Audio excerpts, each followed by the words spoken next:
Mas algo vibra por baixo, sem pedir permissão. Uma rede esquecida sussurra atenção. Não é só pensar, é sentir a tensão. Sou côncavo por dentro, convexo na razão. Sabe aquela frase que todo mundo conhece, tipo, mesmo quem nunca abriu o livro, penso, logo existo? Do Descartes, claro. Exato. Parece o auge da lógica, né? A base de tudo. Mas, e se essa ideia que bota a gente dentro da nossa cabeça como centro do universo, e se ela tiver, na verdade, um pouco furada? E se for só metade da história? Exatamente. E se a metade que falta for a mais importante? Pois é, o nosso papo hoje vai ser um daqueles que amarra umas pontas que, assim, parecem não ter nada a ver. A gente vai pegar uma série de anotações e reflexões para tentar montar esse quebra-cabeça. E a jornada é boa. É maluca.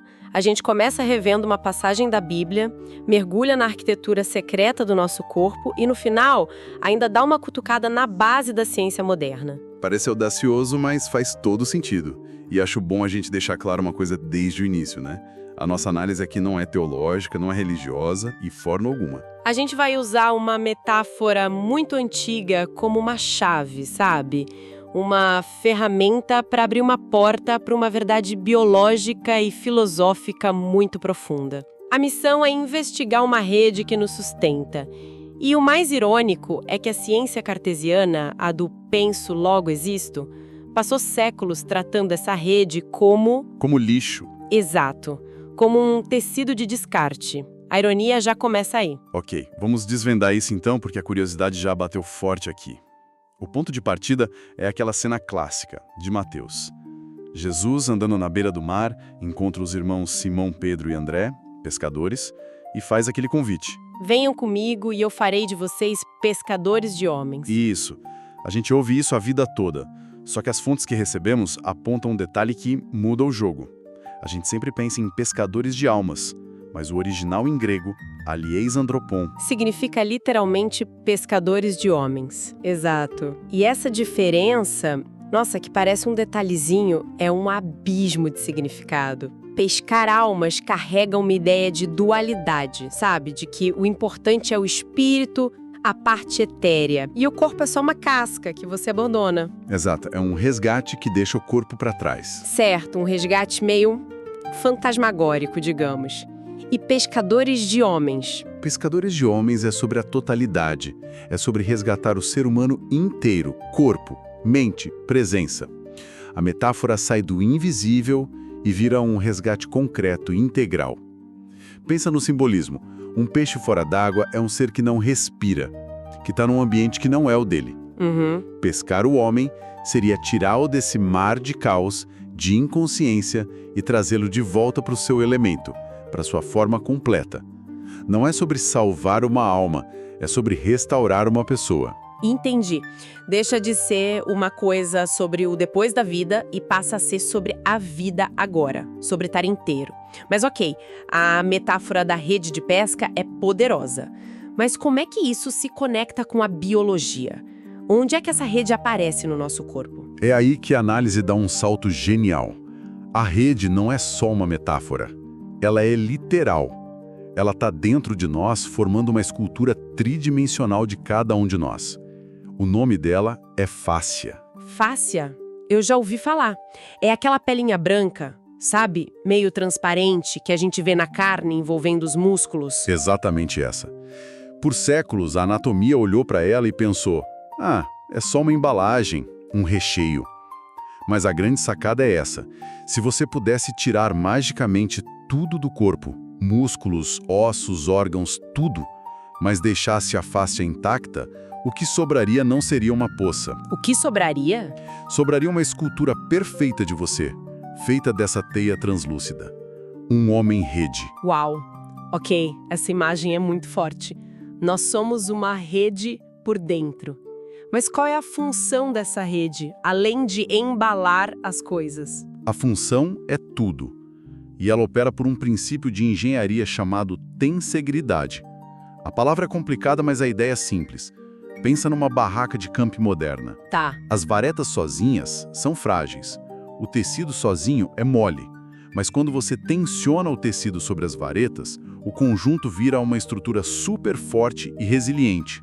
Um toque em qualquer ponto é sentido pela estrutura inteira. Certo, a tensão de uma parte dá integridade ao todo. Isso, a fáscia funciona assim. É a tensão que dá integridade ao nosso corpo. E mais importante, ela é um órgão sensorial e de comunicação. É tipo uma rede de fibra ótica biológica, cheia de terminações nervosas. Ela transmite informações muito mais rápido que o sistema nervoso. Então, quando a gente volta para a metáfora de pescar o homem... Peraí, então a proposta é que a figura de Jesus não estaria jogando uma rede sobre as pessoas, mas sim se comunicando com a rede que elas são por dentro, é isso? Exatamente. A ideia é que a comunicação, a cura, a palavra, seria uma vibração que ressoa nessa rede interna. Curar a rede é resgatar o homem inteiro. E faz todo sentido prático. Sabe aquela dor no ombro que aparece quando você está estressada? Sei bem. A gente culpa o músculo, mas na maioria das vezes é a face ao redor dele que se contraiu com a tensão emocional. Ela é literalmente a interface física das nossas emoções. Uma rede que sente, que guarda memórias, que reage. Nossa, isso muda tudo. A gente pensa no corpo como um monte de peças separadas, mas na verdade ele é um sistema único, integrado por essa teia. Mas aí fica a pergunta: se essa rede é tão fundamental, por que a ciência demorou tanto para enxergar isso? Onde foi que a gente se perdeu? Pois é. E a ironia é que a gente pode traçar a origem desse desvio ao mesmo pensador com quem você começou a nossa conversa. Não me diga. René Descartes. O próprio. O cara do penso logo existo, como é que ele virou o vilão irônico dessa história? Porque a filosofia dele, que foi a base para a ciência moderna, fez exatamente o oposto do que a fáscia nos mostra. Descartes separou a mente do corpo, radicalmente. A mente era a coisa que pensa. E o corpo era a coisa extensa, a máquina. Perfeito. O corpo virou um relógio, uma máquina. E a mente era o fantasma que operava a máquina. E o que a ciência fez? Começou a desmontar o carro para ver as peças. E nessa de desmontar as peças, a embalagem, a fáscia, era só o plástico bolha que vinha junto e ia pro lixo. O tal tecido de descarte. É um paradoxo incrível, né? A ciência que se orgulha de medir, de analisar, descartou justamente o sistema que integra tudo. As fontes que a gente analisou até brincam com um nome para isso. A meteria, com T. Uma ciência focada só em medir. E meter a régua em tudo. Isso. E nessa obsessão por medir as partes, jogaram fora o que conectava o todo.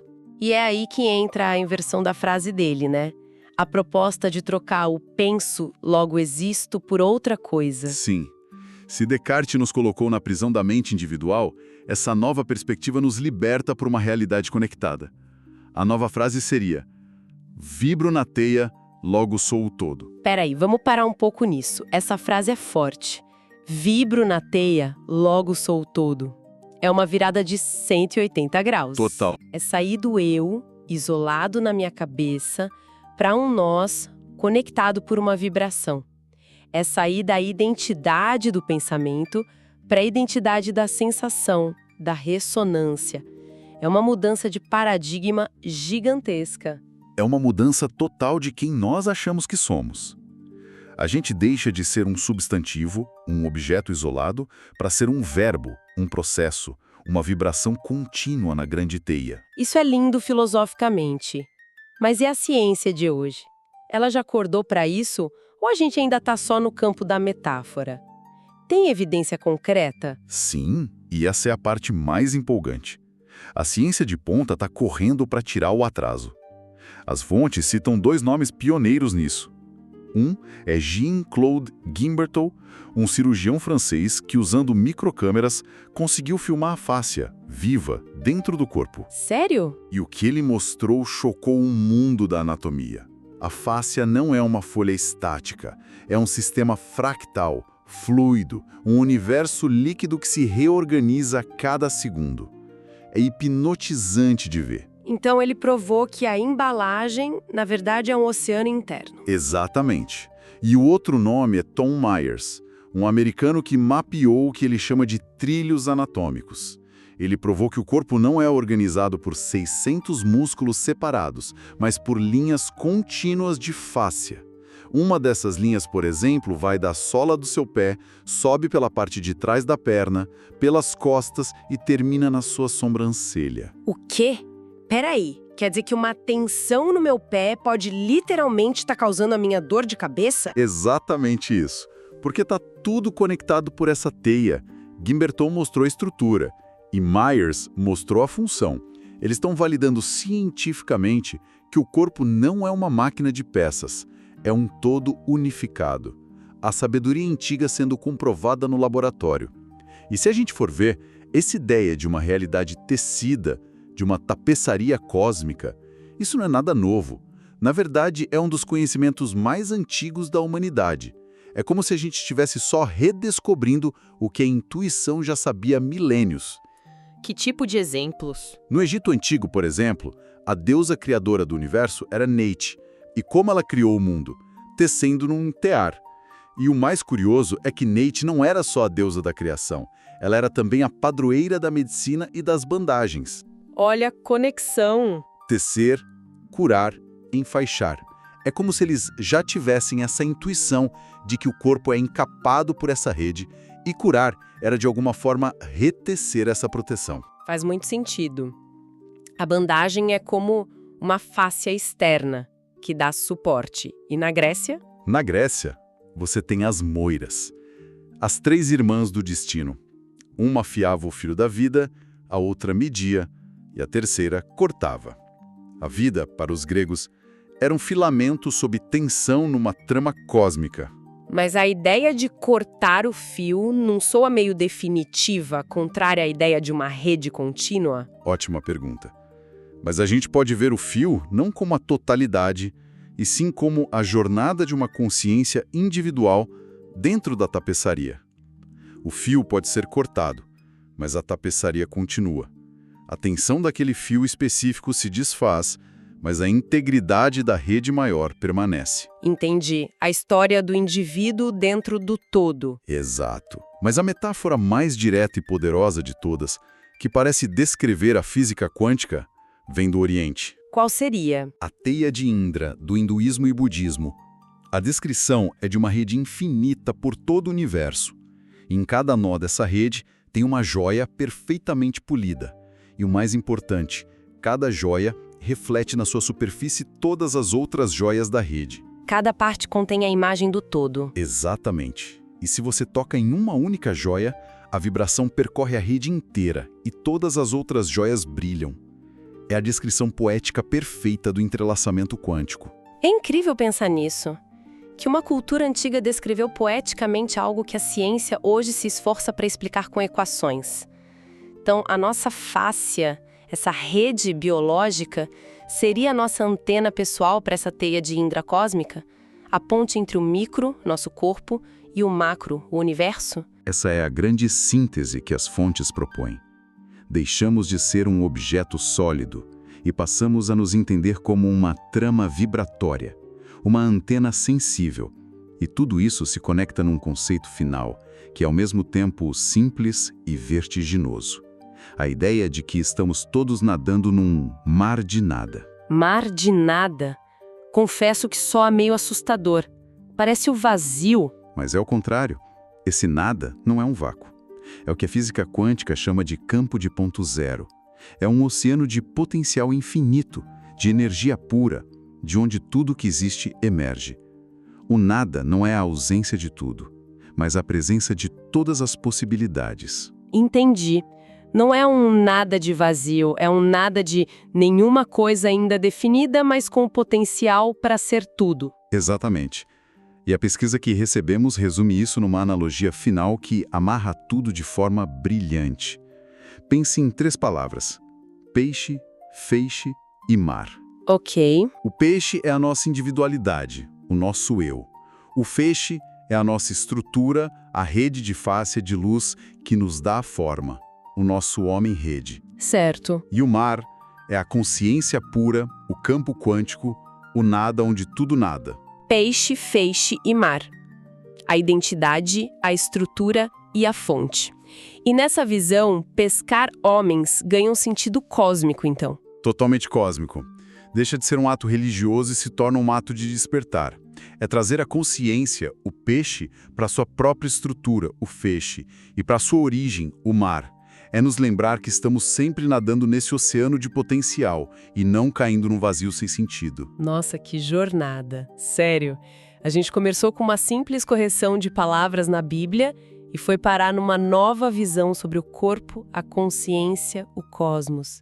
Unimos cirurgiões franceses, deuses egípcios, joias indianas. Tudo isso para desafiar uma ideia de 400 anos que nos colocou sozinhos dentro da nossa cabeça. Exato. É como sair da queda livre solitária de Descartes para entrar na dança conectada da tapeçaria cósmica. Uma visão bem mais interessante e talvez mais real da existência. Com certeza. E isso deixa a gente com aquela pulga atrás da orelha, né? Uma reflexão para levar daqui. Sim. E a pergunta é bem prática, na verdade. Se a realidade não é um conjunto de objetos separados, mas uma trama vibratória contínua, o que isso muda no nosso dia a dia?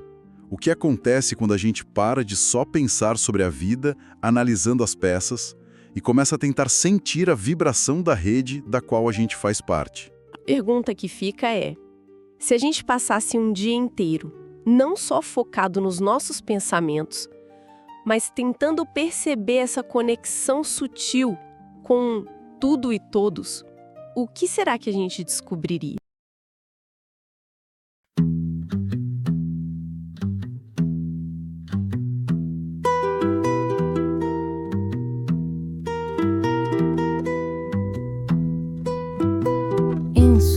Logo existo, disseram, e o mundo coube na cabeça. O corpo virou suporte e a vida uma peça. Corte limpo, mesa fria, tudo fora de lugar. O que não cabe no método, mandaram descartar.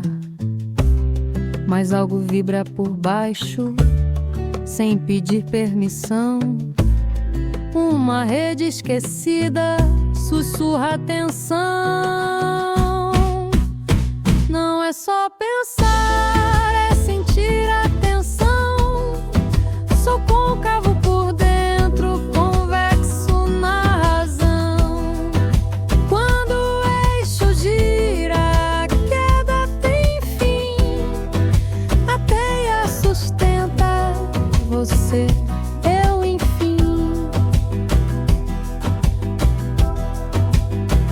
Chamaram de resto aquilo que liga, face a jogada fora, mas era a própria vida. Nada está solto, tudo responde. Um toque aqui e o todo se esconde ou se expande. Economia de energia, simulação do real, mas o mapa não anda, quem anda é o sinal. Não é só pensar, é vibrar em relação. Sou campo sensível antes da explicação. Quando o eixo gira, sem dogma ao fim, a rede reaparece em mim. Não é místico, é físico demais. O corpo sabe antes dos manuais.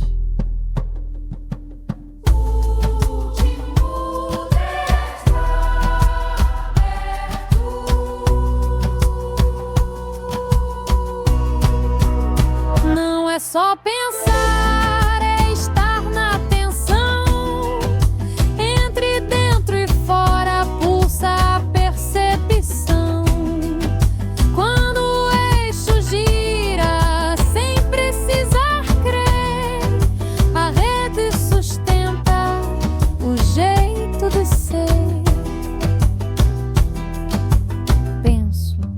mais existo, porque vibro em relação.